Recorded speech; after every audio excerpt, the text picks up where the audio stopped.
We are live, and let me just refresh the other screen, and we are live. Okay, everyone, thank you for tuning in to another live stream, my Wednesday night live streams, this time with a very good friend of mine and a very special guest, Christopher James, who I've known for a number, actually, how long have I known you? About a year and a half we've been friends. Yeah, about a year and a half. About a year and a half, yeah. When I say we're friends, I don't just mean that we're friends like in the YouTube world, like we met that way, of course, but like we speak on the phone for hours and hours on end, every once in a while, and we exchange notes and things like that. He's yet to come down to Melbourne, or despite his many claims that he will visit me. Say hello, Christopher James. Plug your channel. Well, there's not much to plug. I think it's already in the description below, so thank you very much, dear. I've done that, yeah. I do like the fact that you said special guest, and you said that in a very sincere way, whereas normally when people call me special, it's sort of more of a does he lick the windows on a bus kind of way. And I've interviewed many high-profile people, and I've not used the word special for them either. Also, apologies everyone that I'm running 20 minutes late. My guest is an idiot and didn't realize he was running on Adelaide time. Yes, thank you, idiot. So we were gonna have a chat about victimhood and victim status, and just why people like to attach themselves so much to it. And we have people examples, but we can also talk anecdotes. There's nothing particularly structured about this conversation. We're just going to talk off the cuff about what the hell is up with people who enjoy the oppression Olympics. Why is it so cool to be a trans, disabled person of color with, splicing DNA and I don't know, like why does that give you rights and privileges over other people? Why? Like, what the hell? That's what we're talking about today. Yeah, and you put a couple of names out there. You posted a tweet, and a couple of names that you put out there was Yasmin Abdel-Magid, Elizabeth Warren, and Rachel Dolezal. I haven't heard from Rachel in a while. I know. When that story first came to fruition, I remember how excited I got. I saw the story and I was like, oh, a white woman trying to be black. This is fascinating. And I'm like, wow, she plays it really well. She plays the part really well. She's extremely tan for a white woman of blue-eyed and fair skin. She did her hair really well. Like, she did it really, really well. But yeah. I don't think she's a good example. Look upon reflection though, because she wasn't. Actually, no, it is a good example, because she was trying to claim that because she's a person of color, she's been treated differently. I take back what I was starting to say there. Yeah, well, she was the head of the NAACP. Yeah, the cocaine chapter.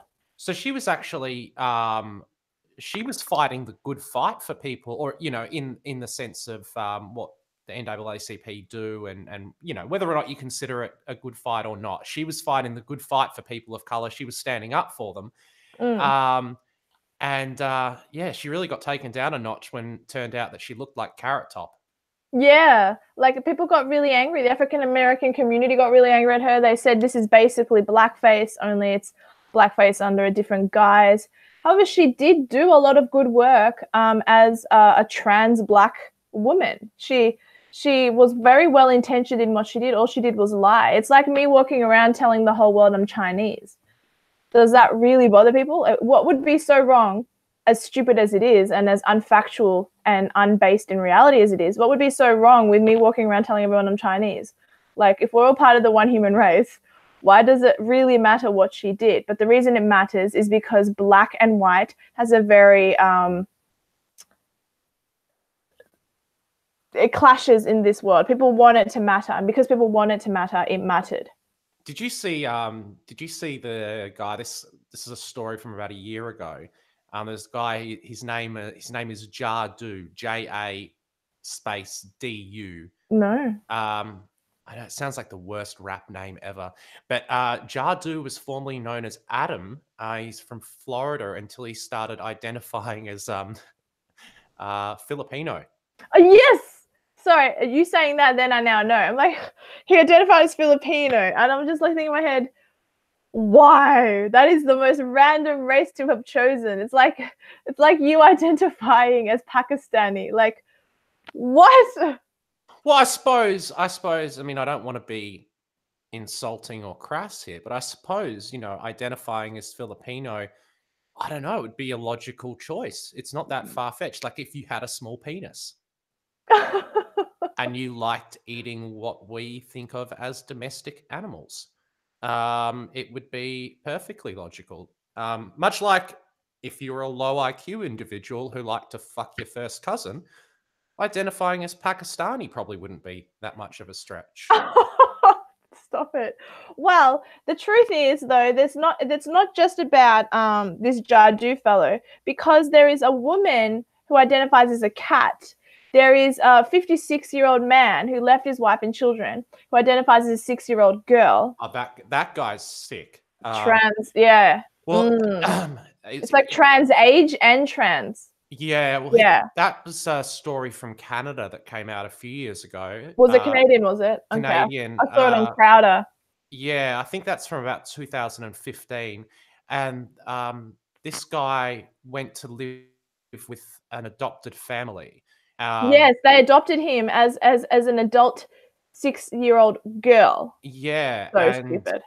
And he would play with their 6-year-old daughter. I mean, that's so stupid. That's creepy. But the creepy thing that I found was this person's name was Stephanie, but it was spelled STFON.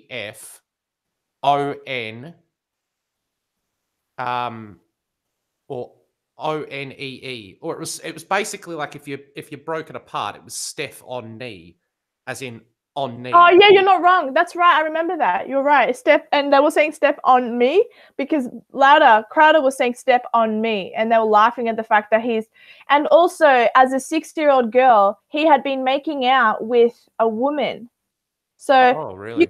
you can't be a 56-year-old man and identifying as a 6-year-old girl, but then having sexual feelings and emotions towards, again, a woman.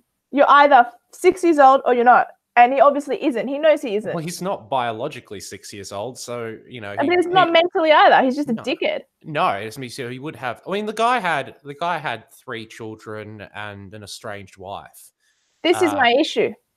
And this is my issue. Yeah, just sick. But did you see it's kind of the reverse Rachel Dolezal? I didn't see the episode, but there was a 16-year-old African American girl who was on Dr. Phil. Who identified as white? Yeah, she identified as white. Oh my god! You should have link it to me. I'll find it. Yeah. And she identified as white, and that's crazy. So just while you find that, I'll tell the audience, to the 8 or so people watching, I have an issue with the selfishness that exists today. The selfishness that exists, it will sound harsh because I know that most people will say, well, they came out of the closet, they're gay, it's not their fault. Or they came out of the closet, they're trans, it's not their fault. They came out of the closet for whatever situation, but you're leaving a working marriage, a happy marriage. You're leaving your children so that you can live for you. Never mind your children. Never mind the 3 children that have to adjust to your new boobs, that have to adjust to changing their pronouns. Never mind any of that. You do you. You just do you. And just ignore your family. I don't like that. And that's probably the Christianity in me coming out. But I find that selfish. I think not that we have to be living for others. We don't. But family is first. If you don't believe in God, okay, well then believe in family then. Believe in your own family. Don't change the dynamic of the family just because you want to explore some sort of stupid fantasy that you are another gender. Now, it sounds harsh, and I apologize. Well, I really don't apologize. It sounds harsh, but I don't like that it's wrong to break up a family because you're wanting to follow your dream. And it's not even about being trans. If you break up a family because you meet someone online and then you go overseas to be with that person, that's just as wrong. Don't break up families for your own desires. Learn something called restraint. Learn something called, there's another word, commitment. Just do it. It just shits me. All right, I see that you've sent me a link. Well, I don't necessarily have an issue with marriages break up all the time. I know, but like I'm talking about just please don't do it when the children are 6 years old. Perhaps wait until they're 18 or 19 or something. They're living out of home, and then go and chop your wiener off. Yeah, no, it's not that they chop it off; they invert it. I don't want to know. Okay. I don't know. It just makes me angry. All right, I'm going to share the screen. I've never done this before, so... I had not noticed that made you angry, Dia. You seem very restrained then. I'm just a big believer in family and not living for yourself. All right, so let's go here. This is the... Can everyone see? This is the article. So it says here, Dr. Phil accused of exploitation after black teen tells show that I'm white. Cult TV host Dr. Phil has been accused of exploiting an African-American teen who believes she's white. Of course, they're going to jump on this and say that he's doing the wrong thing. She volunteered to be on the show, ladies and gentlemen. A black teenager has sparked fury, telling Cult TV host Dr. Phil she believes she is white and hates black people so much that she supports the Ku Klux Klan. All right, well, this is not something I'll read the whole thing now, but let me just read this one line here. People try to tell me I'm an African-American, but it's not true. I'm a Caucasian because everything about me is different from African-Americans. I think that's pretty interesting, and I think she definitely qualifies as someone who wants to play the victim. She definitely qualifies as different, doesn't she? She does. It reminds me of Clayton Bigsby. Do you remember that? The Dave Chappelle skit with the black white supremacist? No, I don't remember that, but I do remember when I was younger, back during the SNL days. I never watched SNL has never been big here in Australia, but me and my family were big fans of Eddie Murphy, so we saw all the skits he did. We had DVDs and stuff, so we saw all the skits. And one of the SNL gigs was Eddie Murphy with made to look like a Caucasian. And so there's a black man who's just bought a newspaper in the store, and the black man leaves. And then it's two white men, or Eddie Murphy as a white man, and then another white man and he's about to buy the newspaper, and the man behind the counter goes, "Here, take it." And then Eddie Murphy's like, "What?" He goes, "Take it, just take it." And he goes, "Are you sure?" He goes, "Yeah, take it. This is what we do." And it's like, "Oh." And then he takes the newspaper, and it makes you think that like it's obviously exaggerating the brotherhood between white people. In fact, there is no brotherhood between white people. White people don't seem to have any kind of brotherhood at all, which is probably why there are so many patriots and nationalist groups popping up again, because they're trying to make it a thing. But it's just funny how this black man had infiltrated the world of the white man. It's quite a funny skit, and it's similar to what you're saying about Dave Chappelle trying to be a part of the Ku Klux Klan. Yeah, no, it's a skit. It's a skit. If you find that sort of stuff funny, you'll find it hilarious. It's a very well done skit as well, and it was done like a frontline report or 60 Minutes report. It was done really well. It's a classic. I'll send you a video link for it if I can find it. Yeah, no, sounds good. So let's talk a little bit about Australia's most loved Sudanese woman, Yasmin Abdel Megeed.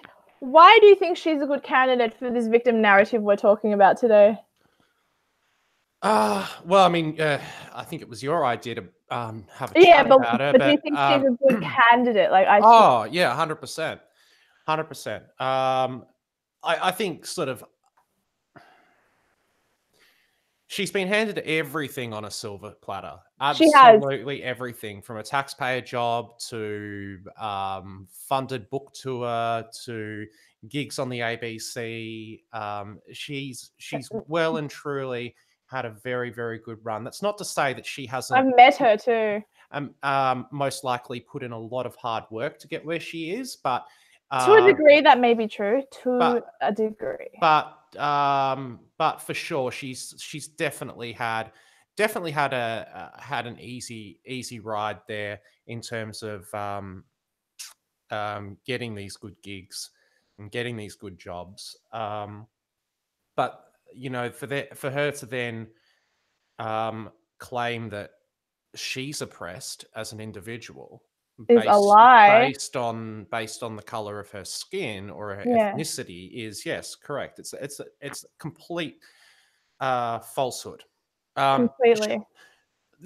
Look, there is an argument to be made that um, there are people of her ethnicity, are people of her skin color that may well be oppressed, but she is most certainly not one of them. Hence Uh, why she shouldn't jump on that bandwagon for the sake of no, it. no, she shouldn't. So I mean, I don't know why she likes to pretend that she's so oppressed, but she'll say the most inflammatory of things. On Twitter specifically, Well, even on on air. Q&A, or whatever platform she's given, she will say the Mm. most inflammatory of things. And as soon as there's backlash, and like, undoubtedly, I've seen a lot of the responses to the stuff that she says by people on social media, and yeah, she does cop a lot of racist abuse and sexist abuse, which I don't think is And I on. think it's from But people on our side, which I don't like, because no, they're lashing back at her being mean. but at the same time, I can understand. I can understand why people are angry at her for some of the stuff she says, but then she claims that people are only angry at her because of her ethnicity or religion or skin color. And look, given that there is such an amount of racist abuse leveled at her, and abuse about her religious beliefs, etc., if you were in her shoes, perhaps it could be quite easy to sort of think that, or get to the point where it's like, well, anyone who attacks or criticizes me is doing it because of racist or misogynistic reasons. But that shouldn't But be the she, default thought. but no, but she needs to sort of understand that if she does say, if she wants to act like a firebrand and make these inflammatory remarks about whether it be The Anzac Anzac. Day or Mm. whatever, or any given sort of topic, she's gonna receive backlash, because she's attacking. She's a person who is in an extreme position of privilege and power, who has been afforded um, a lot of um, Influence? a lot of influence, a lot of podium by via sort of taxpayer funded um, jobs, Mm. and if she wants to Mhm. um, Mm. shit on the country that gave her so much, that's going to inflame a lot of people. And Indeed. so, but that's when she plays the victim.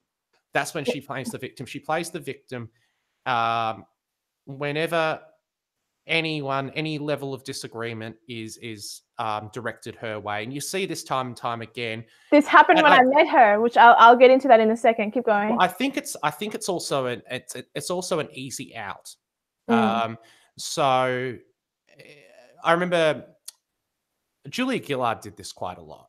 Mhm. Um, that she would say that, or kind of infer that uh, anyone who criticized her or critiqued her performance as prime minister was sexist. And it's like, Oh, no, it's just because you're a shit prime minister.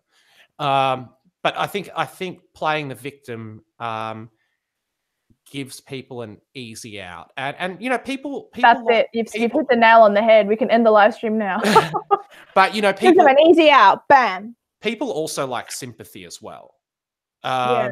People love sympathy, and if they can play that card, and the oh woe is me, and get some sort of sympathy, some people thrive off of that. So Mm. look, I mean, I don't know, but I just think, yeah, it is probably a bit of an easy out.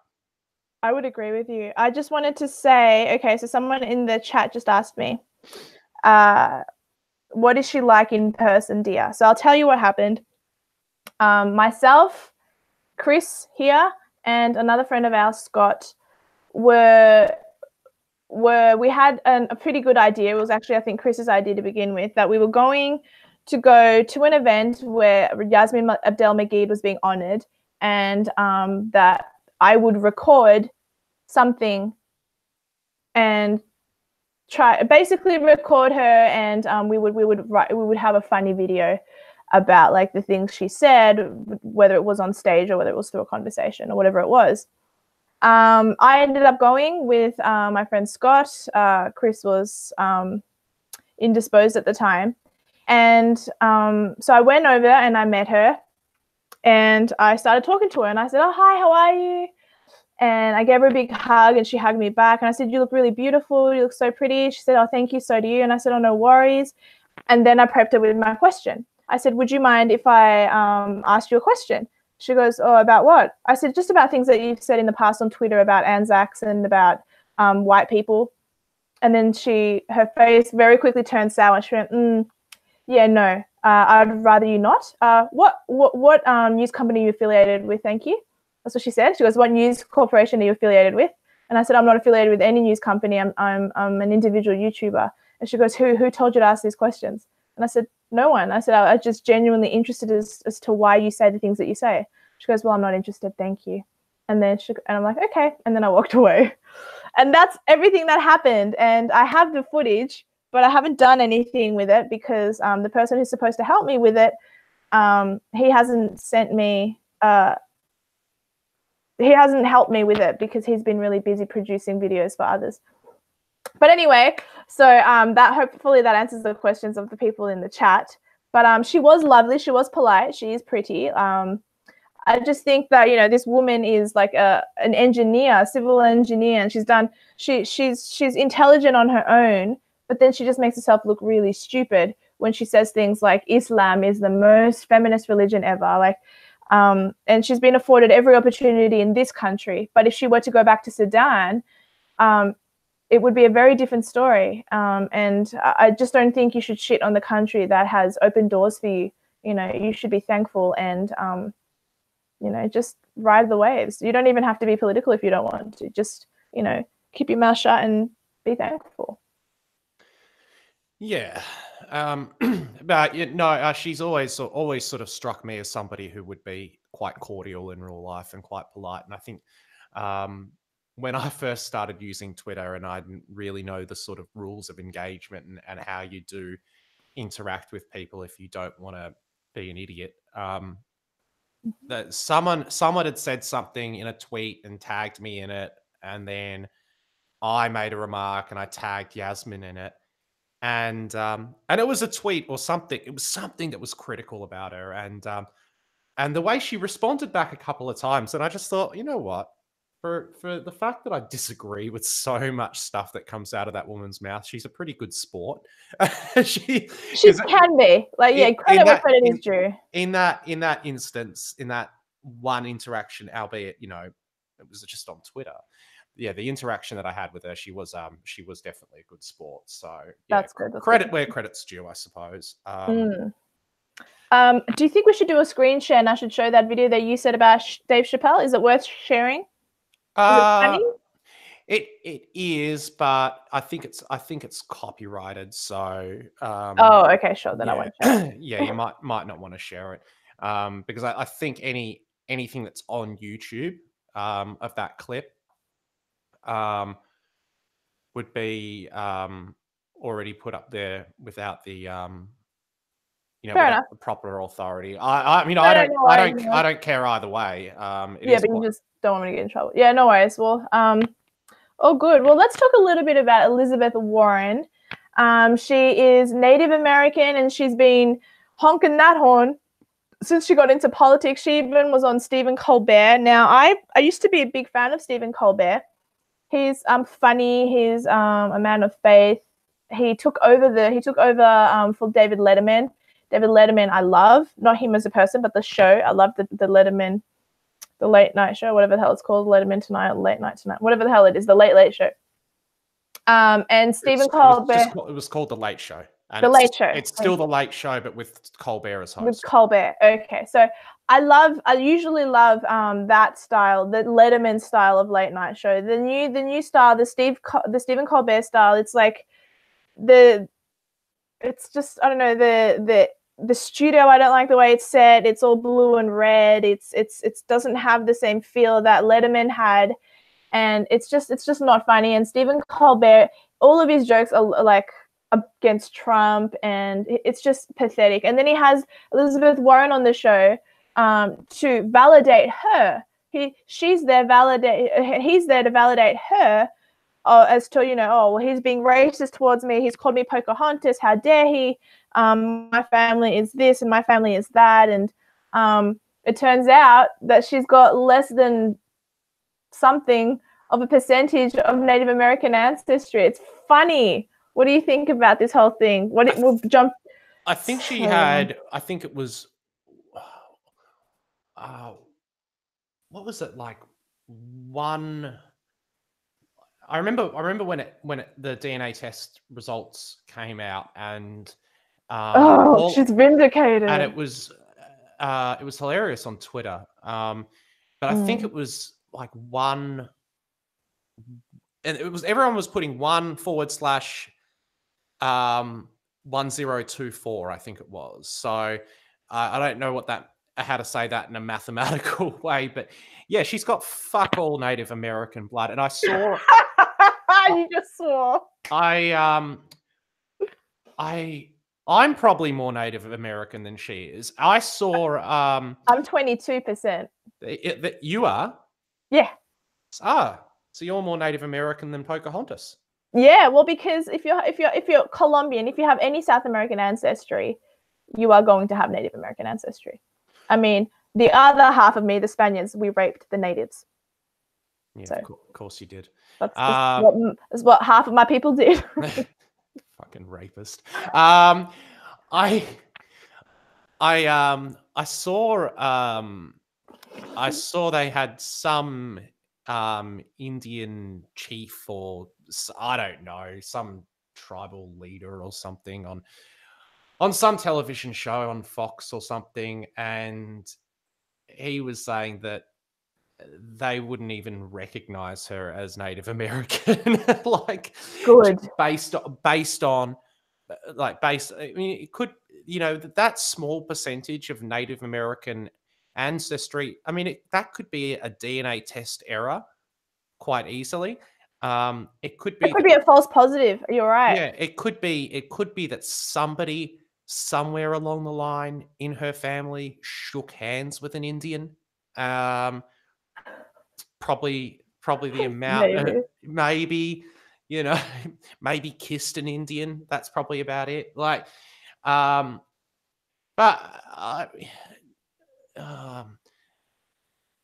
yeah, she sort of definitely played the victim card, and I think that was. I think it was a political maneuver. It was all about leverage. It was. She's like, I want people to vote for me. I'll pretend I'm Native American because, my grandmother had high cheekbones. White people can have high cheekbones, idiot. It's not just a Native American trait to have high cheekbones. Dickhead thing to say. Oh, look at that. Now you're swearing. Such an influence I have. It's all you, baby. Yeah. I think that, I think that it was... it was just political leverage and maneuvering, especially in a climate wherein the left really they focus so much on identity, and that sort of stuff appeals to the left. She's Native American, so that's. That's something that she's a minority. That's something that appeals to the left, especially the sort of more farther left people. So, yeah, just I think political maneuvering on her part. And once again, a very easy out. Anyone criticizes her, she's got the minority card as both a woman in politics and a Native American woman. But the funny thing is that the Native American that they found in her, that they couldn't even peg it to a particular tribe. We don't know if it's Choctaw, Cherokee, Chickasaw. Navajo. Like, we don't know where she belongs because it's just insignificant. And you said a moment ago that it could be wrong in the test because it's like less than 1%. I do want to say something. I did a DNA test. It's on my YouTube if anyone wants to watch it. It's the admixture test. Many YouTubers do it. I did one too. Now, since I did that test, it said that I was 3% Jewish. It said that I was 4% North African, which can be like from Libya, all that area. And since then, I've gotten emails and there's an update. You get updates, and then they say, "Oh, what we thought what you had in the less than 5% margin is no more." So we were wrong about that, and they've actually extended out my Spanish heritage. So me, the Jewish that I thought I had in me, the North African I thought I had in me, and bits and pieces of other things, Irish, I think, it's not there because the technology has improved more that they now know it's not true. So that 1% she has, in a few months' time, they'll probably end up emailing her saying it's not true because I thought I was excited. I'm like, oh, I'm Jewish and North African. Yay. I'm not. Like yeah. I'm just not. The omelet isn't, it doesn't have those pieces in there anymore. So I have no doubt in my mind that she's going to milk that cow as much as she can, but nothing will come of it. Did you see the South Park yes! DNA and me? Sorry, that was perfect. Do you know why I saw that? I used to be a huge fan of a TV show called Hercules, where, like, you know, Kevin Sorbo, Hercules. Yeah, I remember that show. Yeah, Kevin Sorbo, I have him on Twitter. I follow him, and he put it up. And I'm like, why is a devout Christian man, you know, tweeting something from South Park? South Park's such a rude show or whatever. And it was so funny. That South Park bit was hilarious. Didn't you love it? I'm so glad you raised that.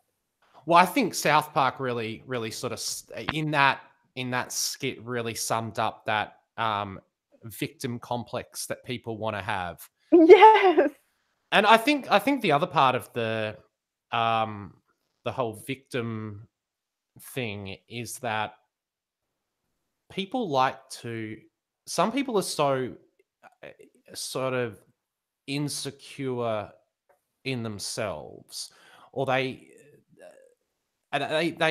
sort of they want to attach themselves to something that they can claim is an identity. Mm. And then they run. I'm not going to name any names, but I had a friend of mine years ago, and then sort of out of the blue, she became lesbian. And, okay. But all of a sudden, that's Celia. That girl Celia. Yeah. No, I'm kidding. all of a sudden, it was that was her whole identity. It was like every single conversation revolved around her being a lesbian. How and she annoying. was. And I was talking about this to someone, I think, on a live stream recently, that I worked with a woman once who was gluten-free, and every single thing that came out of this bloody woman's mouth was talking about gluten-free. I'm gluten-free. I'm gluten-free. And so, you know, maybe if people don't have anything else going for them, it's comforting that they can attach themselves to some sort of identity. I think you're right. People crave for something, and something there's purpose. Purpose. Something to give them definition, because they've obviously they just need a fucking hobby. You know, go out there and, I don't know, learn how to crochet. That might give you some purpose. Take some wood shop learn how to crochet. I don't know what people do for hobbies. I sit in front of a bloody computer all the time. I don't know if that's you and I are YouTubers. We have a very unusual hobby. We're trying to wake people up. I'm trying to put people to sleep. I think I do that quite well. No, you're fine. That's really, like, that's very existential. No, that's really good. You're right. People just, I also think, and I don't mean to get religious again, I think it's when the people have lost something that, so in the 1900s, 1920s, 1930s, there was so much Christianity, you know, it was ingrained in our society. It wasn't as secular as it was now. So people went to church on Sundays, and there was sort of, this idea of family values and, working hard and raising your children and feeding the dog and going for walks and doing activities and going on vacation. These things, like, are a nuclear family. These are the things that gave people purpose. But because we're being told that you don't need a man, which is fine, you probably don't. That's okay. But the point is that it's being thrown everywhere. You don't need a man. You don't need a man. You don't need a man. You should be you. Leave your family and children to be trans. Leave your family and children for what you feel in your heart. All of this stuff, and then it leads people, gives people less and less purpose, and then sort of disintegrates the value that makes you a person. And so then people attach themselves to one thing. You're right. Yeah. I don't know about the holidays and stuff like that necessarily, but certainly the religious aspect of things, that most certainly did give people a higher purpose in life. It did, right? And yeah, that's now sort of lost for the most part. I mean, you look at societies where they still are. It's still a very religious society, and whether or not you agree with, certain other religious beliefs or whatever, or cultural practices, there's still that element of there still exists that element of maybe community, or everyone has the same purpose, or at least similar sort of guiding principle. Whereas, in the West, that's completely lost, and people are sort of scattershot all over the place, and looking for reason, looking for purpose in, whether or not that's at the praying at the or kneeling at the altar of gender fluidity or whatever. I think people are lost. I think people are really lost. When a man loves a woman. Sorry. They don't start Tumblr accounts. But people are lost, and we've lost that defining intrinsic consciousness that we once had. It's really sad, and we're killing our own babies, and it's okay. It's not really a human. I'm just going to read what the comments section's saying. I just don't want to miss anything someone else said. People tend to get into groups, not bad, until they can't get out of that singular swamp. That's true. Oh my God, Maddie from Maddie's Modern Life said I have a horrible singing voice. What a wanker. That's so not true. Hey, Maddie, long time no see. I actually agree. I actually agree. I'm going to put it down in writing. Hi, Maddie. I know you don't agree, Dan. I know you don't agree, Christopher, because you told me that I had a beautiful voice. No, you do have a beautiful voice. You do have it. I'm being a jerk, but isn't that what friends are for? Yes, I love it. Let's see what else. Shooter Down Under Road, feminists. I don't need a man. House burns down. Save me, fireman. Exactly. That's ridiculous. Maddie has been banned on Twitter. Maddie, sorry, I don't mean to go over the conversation, and I don't mean to ignore anyone else in the chat. But Maddie, you were using mainly Gab, and now Gab is gone. Wait. Oh, when it returns. Maddie's an idiot. He thinks Gab's gonna return. No, only kidding. I think it is. They keep putting up notifications saying we've worked with this and we've worked with the FBI and. Yeah, I know this is probably completely going off course based on. Yeah, no, I don't mind talking about no, it. I was just going to say, like, I do not think, and this is purely speculative on my part, I do not think that they're going to return, at least. Oh, you don't? No, I don't. I think at this point. I mean, hopefully we're wrong. I think at this point, there's not going to be a hosting provider with probably enough bandwidth or hosting capacity or whatever, however it works, large enough who want to take it on. I don't know. I mean, is Gab possible though?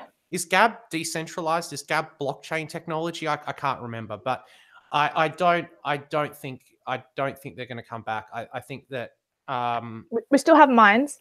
I use Minds. yeah, and even if Gab does come back, they've already been nuked by Mm. Stripe. They've already been nuked by PayPal. Um, so and any company that associates with them now, it's it's a It's a PR. conspiracy, man. Well, it's a PR nightmare for any company, and companies are into risk mitigation when it comes to PR.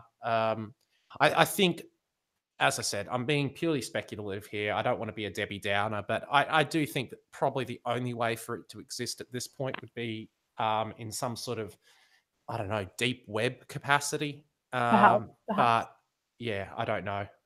Mm. I do not know. No, it's crazy. I just think it's kind of ridiculous that Gab are being held responsible for the actions of one of their users. Oh yeah, but it's when Twitter. It's so stupid. Twitter are not held responsible for the actions of individual users on the platform. Double standards. Facebook aren't. How many live streams when Facebook brought out Facebook Live, there was I think there was a pack rape on there. There's been people who've suicided on there. There's been murders on there. How many? I watched a video the other day. It was like the top 10 most notorious crimes committed by YouTubers. There was one YouTuber just going back a couple of years ago, and he went and shut up his school. Oh, of course. So and YouTube as a platform are not held accountable. Twitter are not held accountable for the actions of users. I mean, if it wasn't for the fact that this guy had been on Gab, his half of his motivations for that shooting would be largely unknown. So there's a couple of big social media companies, Silicon Valley based social media companies, who do not want their monopoly threatened, and that's what it's all about. It's just it's what it comes down to. You're not wrong. Yeah, it's sad. Gab, I started using it a little bit more in that I started actually responding to what people wrote, because I never really understood how to use it properly. I just sort of went to my profile, put up, this is my latest video, or this is my latest live stream, and then I get off. That's it. That's all I'd use it for. But then after that, I started developing quite a following. I mean, every day I'd see you have a new follower, literally every day I'd see a new follower, new follower, new follower. I don't know how many I acquired in the end, but I did pretty well, I thought. And then I started responding to people, and then it just disappeared. I was like, oh, okay. And with Facebook, what bothers me is that when I upload my YouTube videos onto Facebook, because I put them on 2 platforms, I'm thinking about putting them also on Minds individually, like as itself. So I'm thinking I may need to do that to keep an audience as much as I can retain it. What bothers me is when you write in the description box below, catch me on all these other social networking sites. Facebook says your Minds link is insecure. I'm like, what does that mean? So every time I am sharing my videos, my latest video is when you call someone a Nazi. I have to share it, and then I have to find all the traffic lights in each of the photos, because Minds is considered to be an insecure website link. And so sharing has become I've had to take my Minds link out now, because I can't be bothered sharing my video in all these different groups and all these different Facebook pages, because Minds is considered to be insecure. It's not insecure or unsecure, whatever the hell the wording is. It's just that you guys don't want me promoting it on your website, and so it flags it or something, makes it more difficult. That's what I think anyway. Yeah, I don't know. I mean, I don't use Facebook. I haven't used Facebook in years. So, and I've got a Minds account, but I don't know. I can't comment on that because, as I said, I've never had to share a Minds link on Facebook. So, and I could imagine that probably probably happens to quite a number of other websites. Probably a lot of forums as well.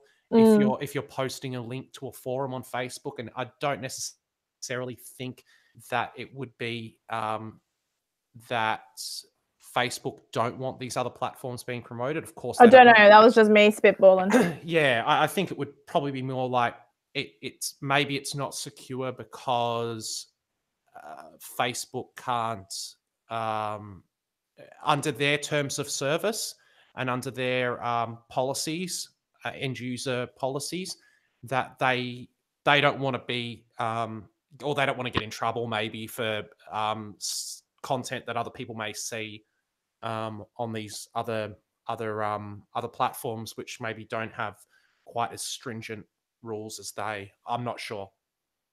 Yeah.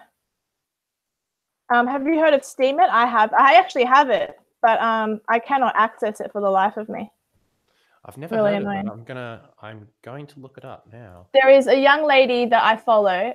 She's a Jewish anarchist, incredibly intelligent young lady. She runs an alt media empire. Her name is Casey Wedler, Carrie Wedler, or Casey Wedler. I forgot her name, but she's fantastic, and she's the one that got me onto Steam It. But I started and I tried to upload a video, but it hasn't got all the kinks worked out, so I'm not going to use it. My videos all automatically go to BitChute, so BitChute is fine. BitChute has backed up all of my current YouTube videos, so that's all good. But yeah. Yeah, I'm just having a look at Steam It now. I might sign up after we get off and have a little bit of a look around. Also, Steam It's blockchain based as well. What does that mean? Blockchain based. I hear this language all the time. So it's like and someone in the live chat will surely correct me if I'm wrong here, but it's decentralized. It's much like the way torrents work. Oh, okay. Yeah, so everyone's sort of using their own computational power well, that's how BitChute works. Everyone's sort of providing their own computational power or bandwidth or whatever to host this content. Sure. As opposed to centralized, which would be all of the content stored on a server farm. Oh, okay, sure. Yeah, it's all sitting there. It's locally stored in data centers. Well, if anyone is going to use DTube, or in other words, Steam It, DTube or Steam It, just let me just say one thing. Do not upload a video and also try to put up your thumbnail at the same time. It wrecks the whole thing. Wait for the video to completely upload and then do your thumbnail. That's a problem I've had. I've done it 3 times now, and I just can't. It just doesn't work for me. So DTube sounds like a porn website. Well, DTube is Steam It. It's related. They're both the one and the same. Like the Father, the Son, and the Holy Spirit. All one and the same. But yeah, so just give it a try. If you want to use it. But yeah. Yeah, I don't think that there's going to be anything that really at this point rivals or can rival Twitter. No, this is more of a Facebook / YouTube alternative. It's sort of like a mix of both. Okay. Are we talking about Steam It, are we? Steam It / DTube, yeah. Typing DTube. If I get redirected to some kinky stuff, I'm going to be very thankful. You're going to be very thankful. What is DTube? Okay. Okay. All right. So DTube is just, it's a video platform. Okay. That's what I said, silly. But just back to the main subject that we're talking about, I was going to say that I think because we've lost our Christian values, I think that is why we have so many religions now. By religion, I don't actually mean religion with a God, with a spirituality. I just mean ideologies. Feminism is its own cult now. Like it is. Communism is it's a political ideology, but it's followed by so many people who want to adhere to it so religiously. And so there are all these sort of offsets now of things. So where we once had shared values, patriotism, which is now considered evil, the world is unraveling, and it's just becoming crazy, and it's just hard to all keep up. And so because people have lost purpose, they attach themselves to a victim narrative. And this victim narrative, I'm Jewish, so you have to be good to me. I'm Muslim, so you have to treat me well. I'm a woman, I have a vagina, you have to treat me better. I'm a man who happens to be a man of color, so I should be above you white people who've done the wrong thing. That's the only way people find value now. And it's really sad that like your merits, your character, your labor, that these are not the things that give you worth anymore. It's yeah. Well, I think a lot of that stuff, well, the examples that you cited being feminism, communism, they certainly existed, or at least predated the the sort of complete secularism of Western society. So they've been around for a lot longer than just, they didn't sort of just pop up because of this complete secularism. Maybe feminism, you could say, arrived at sort of the, or at least second wave feminism certainly arrived at probably a very cultural turning point in the West, being the 1960s and the 1970s. But Sure. but I think those beliefs were around, during the time when they were, but it is more prominent now, and more people are abandoning faith in Christ, and more people are adopting stupid shit like feminism, third wave feminism, and people are adopting things like spirit, new age stuff, and it's just weird. Like the stuff that people are adopting now, it's almost like being transgendered is its own religion now. It's its own entity, and there's a spirituality that's coming to my head, but I can't get the word out.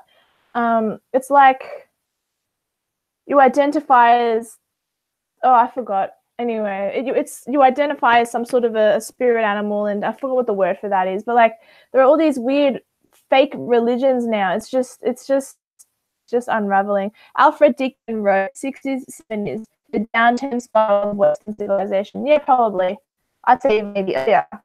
But certainly that.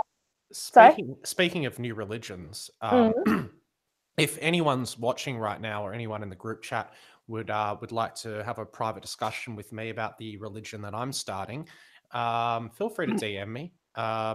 Charles Manson. So no, I mean, look, it's a very reasonable. It's a very, very easy entry into my cult. I mean, religion. Small down payment. Of just like $6,000. It's not a lot. $50 initially. Yeah. It's like in The Simpsons. And then they go, no, leader. No, leader. I love the leader. Oh, I love it when the leader goes to fly off and he's like cycling and the whole craft just falls to bits.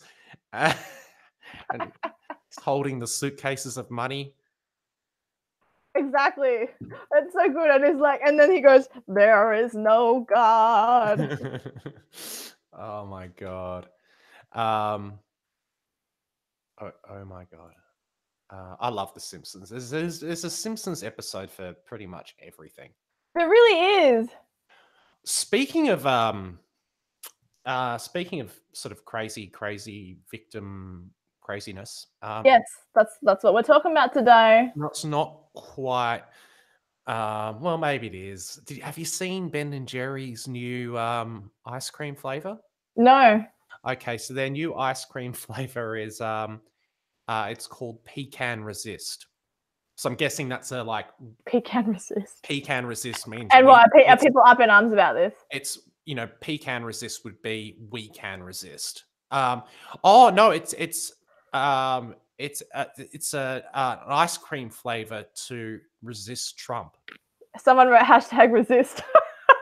Jared Stevenson wrote #resist. Yeah, it's an ice cream flavor to resist Trump and fight back against Orange Man Bad. Sweet Lord. Yeah, so Ben and Jerry's have launched it. It's a limited edition flavor, and they support the Women's March. They posted a tweet yesterday. Why can't shops just stay shops and stop, remain neutral rather than do all that crap? They posted a tweet yesterday. They've got among other people, they've got Linda Sarsour there in the picture. I hate her. So Ben and Jerry's. If you go to Ben and Jerry /resist, you can. It brings you to a petition to join the resistance, and as we all know, the resistance now means fight Trump. And so they're partnering with groups. These groups are working hard to defend and progress a more inclusive society, focusing on racial and gender equity, climate change, LGBTQ rights, and refugee and immigrant rights. Jeez. Yeah. Partners are Honor the Earth, which is a native-led organization, something to do with, I'm guessing that's it's environmental work. I should probably screen share this, actually, shouldn't I? Can you screen share from your end, or am I in control of the screen sharing? No, I can. Oh, okay, cool. Go ahead, share it. Hang on a minute. Alfred Deakin wrote that Ben and Jerry's is Jew-owned. Like, that's somehow a bad thing. Yeah, I don't really know what that's got to do with anything. I don't know. If you're a human being, you're allowed to own a business. It shouldn't matter what your religion, your ideology, or your faith is. I'm gonna. Sorry. It's okay.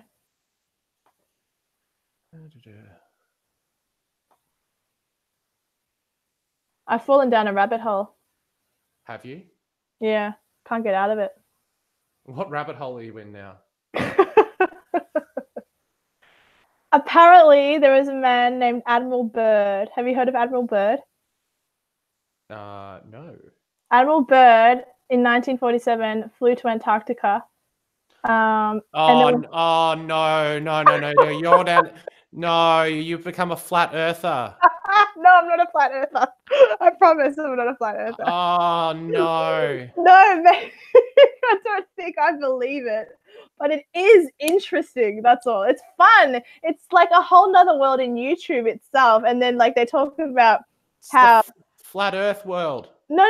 Oh, I don't think it is. I've not heard that mentioned once in my like last 3 days of being in this rabbit hole. But it talks about how there's a chasm in the earth, and this man, Admiral Byrd, found he saw a mammoth, and he saw these blonde people, like blonde, beautiful people that were normal human beings like us, only they were better because they were untouched by like the ozone layer. So they were like more advanced versions of normal humans, but they were all blonde hair, blue eyed, and their technology was better. And that's apparently where UFOs come from.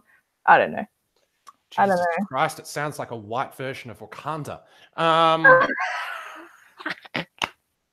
Yeah. Did you just share it? I can see you screen sharing. Yeah, talk. There we go. Yeah, now it's on your side. Oh, yeah. I have to stop talking. This is the website that I was reading off. This is the Join the Resistance page on Ben and Jerry's website. Should I join the resistance now? Should I take action? Hang on, let me take action.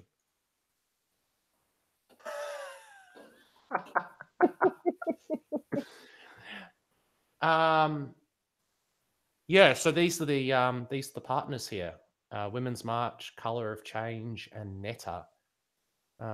So these are the people that Ben and Jerry's are partnering with to resist Orange Man Bad. See if I can find. Here we go.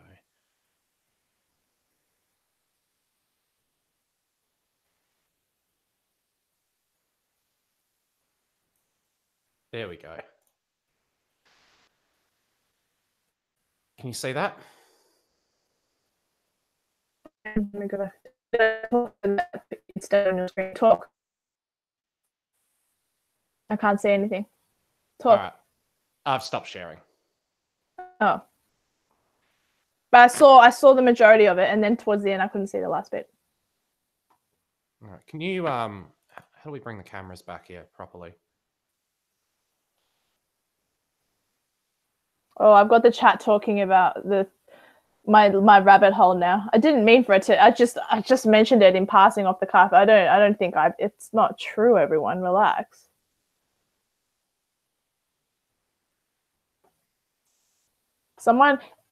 People always say that Hitler had Jewish ancestry, but that's never been proven. No one has ever done a comprehensive search on his family history and said outright, yes, it is true. I've never seen that, never heard it, never like, and I've watched a lot of documentaries on Hitler and fascism and all that kind of stuff.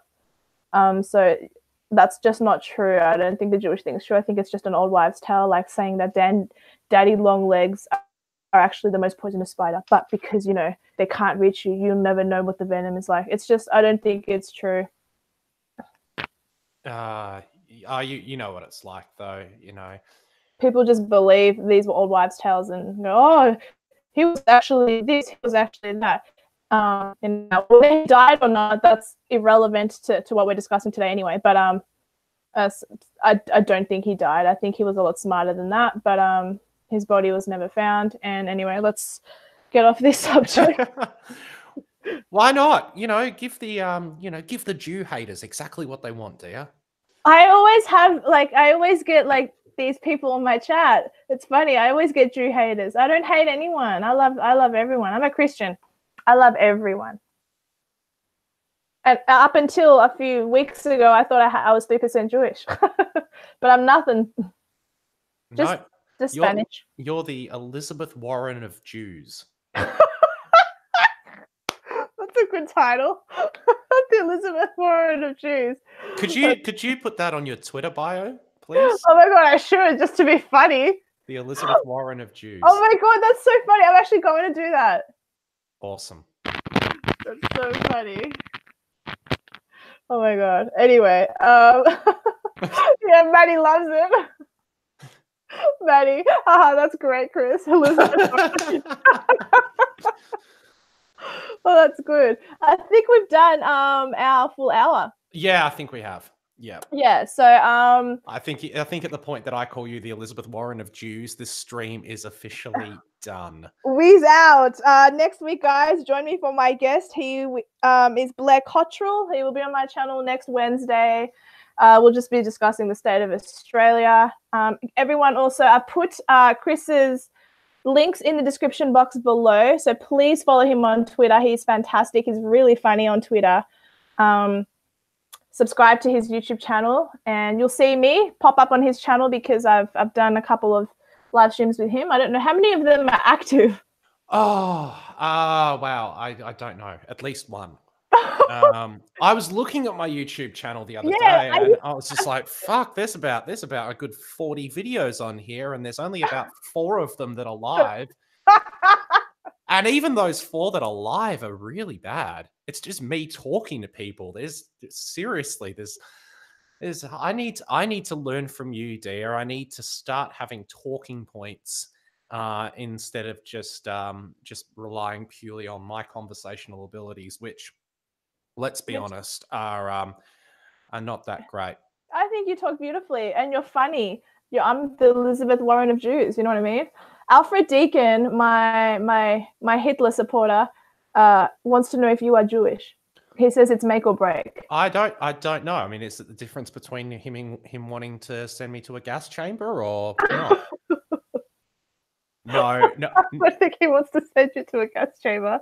No, Alfred. Did they even die in gas chambers, or were they just shot? Oh, shut up. All right. No, Alfred, I'm not Jewish. But I'm pretty good at role playing, so we can hang out sometime. When are you coming down here to Melbourne? I know. You always put that carrot in front of my nose, and then I think, oh, cool, we're going to be able to finally make that collaboration video that I wanted to make this whole time about that date that I went on with that Jew hater. And you never come to Melbourne, so I can never make the damn video.